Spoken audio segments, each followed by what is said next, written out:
L-ewwel qari. Qari mill-ktieb tal-Profeta Eżekjel. Dan jgħid Sid il-Mulej. Jien naqta' mill-quċċata taċ-ċedru l-għoli, min tarf il-friej l-għolja, rimja żgħira, u nxettela fuq il-muntanja għolja u kbira. Fuq il-muntanja l-għolja ta' Iżrael inxettela. U hi toħroġ il-friej u tagħmel il-frott u ssir siġra sabiħa taċ-ċedru. U taħta jistken kull tajr tal-ġwienaħ, jistkennu għaddell tal-frijaj tagħha. U jarfu s-siġar kollha tar-raba li jien il-Mulej, li siġra għolja inċekkina u siġra żgħira inkabbara. Innixxef is-siġra l-ħadra u n-nixfa bil-weraq inħaddara. Jien il-Mulej tkellimt u li qed nagħmlu. Il-kelma tal-Mulej.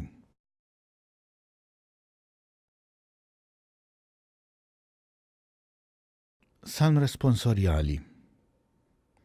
Tajjeb li nfaħru l-Mulej. Tajjeb li nfaħru l-Mulej li nagħmlu lill-ismek inti l-għoli, inxandru fil-għodu t-tieba tiegħek u bil-lejl il-fedelta tiegħek.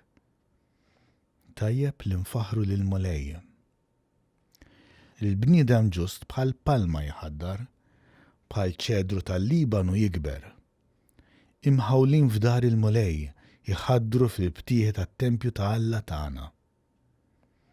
Tajjeb li nfaħru lill-Mulej. Sa fix-xuħithom il-frott jagħmlu, kollhom ħajja u ħdura, biex ixandru li ġust u l-Mulej blata tiegħi u ebda erq ma jinsab fih. Tajjeb li nfaħru l-Mulej.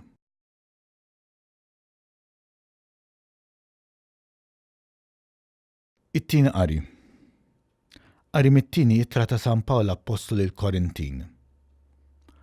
Ħuti, aħna dejjem qalbna qawwija u nafu li sakemm indumu imlibsa b'dan il-ġisem, nibqgħu il-bogħod mill-Mulej, għax aħna ngħixu bil-fidi u mhux bil-viżjoni. Aħna qalbna qawwija u persważi li aħjar noħorġu minn dan il-ġisem u mmorru noqogħdu għand il-Mulej. Għalhekk fuq kollox aħna nfittxu li noġbu lilu. Sew jekk nibqgħu hawn, sew jekk noħorġu minn dan il-ġisem. Jeħtieġ li l-kol kemm aħna nidhru quddiem it-Tribunal ta' Kristu, ħalli kulħadd jieħu skont it-tajjeb jew il-ħażin li jkun għamel meta kien għadu ħaj fil-ġisem. Il-kelma tal-Mulej.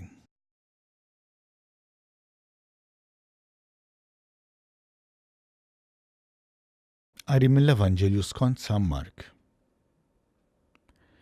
F'dak iż-żmien Ġesu qal lill-kottra tan-nies: Is-saltna ta' Alla hi bħal meta raġel ikun xeħed iż-żerja fl-art.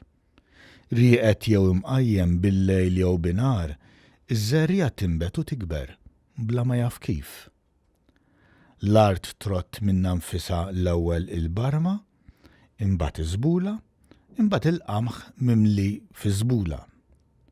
U meta l-frott isir, malajr il-bidu jmitt idu għall-minġel għax ikun wasal żmien il-ħsad.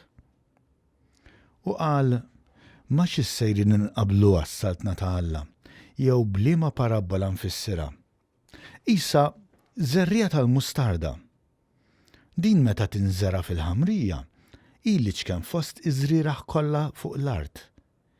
Imma wara li tinżara, tikber u ssir l-akbar waħda fost il-ħxejjex kollha u toħroġ frijaj wesejn hekk li l-asafar tal-ajru jkunu jistgħu jiskennu għaddell tagħha.